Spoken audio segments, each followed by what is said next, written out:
All right, let's dive into this incredible story of triumph and treachery from the world of Mobius. It's a tale that starts with the entire planet on the verge of its greatest celebration ever, only to get rocked by a chilling discovery about the enemies hiding in plain sight.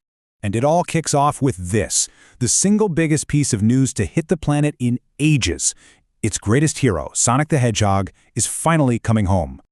You know, official heralds have confirmed it, and this massive wave of excitement is just crashing over every corner of the globe, from the busy streets of Station Square all the way to the mystic ruins. The long wait for their hero is almost over.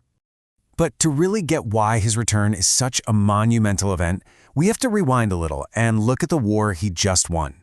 And believe me, this wasn't just another skirmish. This was a conflict on a scale Mobius had never, ever seen before. The top analysts are calling it the Infinite Convergence, and for a very good reason. This was a brutal, multi-front war where countless realities and timelines literally collapsed into one another. It forced Sonic to fight a who's who of interdimensional and galactic evil, a lot of the time all at once.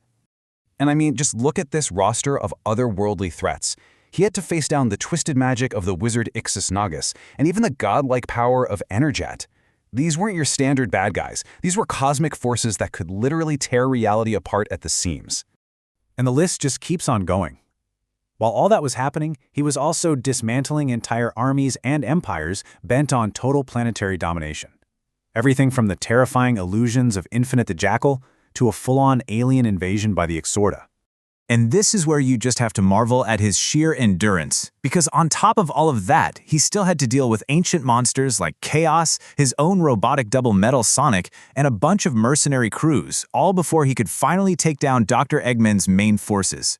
Now, of course, he wasn't alone in this. This victory was only possible because of an alliance that was truly unprecedented. You had heroes like Shadow and Silver, who usually work alone, putting that aside to fight alongside the core freedom fighters. It was a union that proved to be absolutely critical to saving their world. So, with all the external enemies defeated and this incredible coalition of heroes victorious, Mobius should have been completely safe, right? Well, the party was about to come to a screeching halt. And this is where we move into a much darker chapter.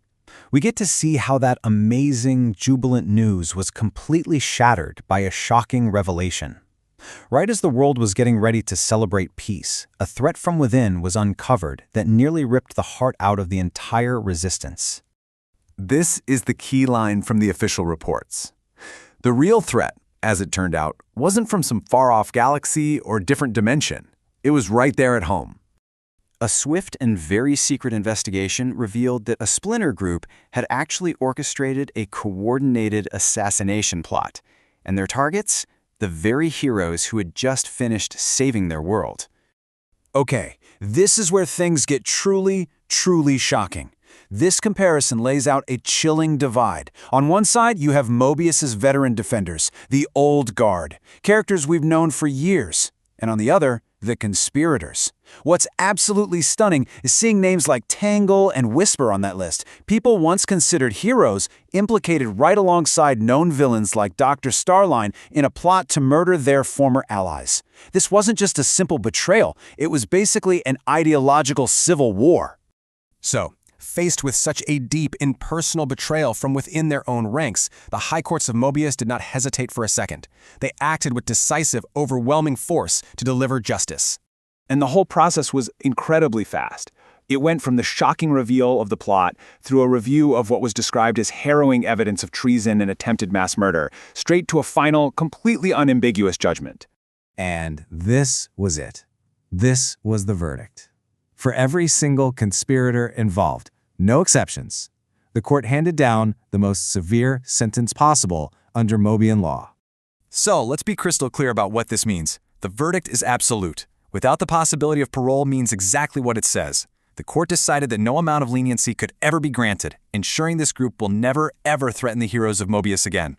And as those cell doors lock behind the traitors for good, the world's attention finally turns back to the horizon. The countdown has officially begun for Sonic's much-needed and, let's be honest, much-deserved hero's welcome.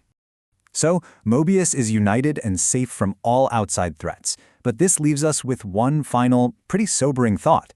The external war is over, sure, But how does a society ever fully recover when the deepest, most shocking wounds don't come from your enemies, but from your friends?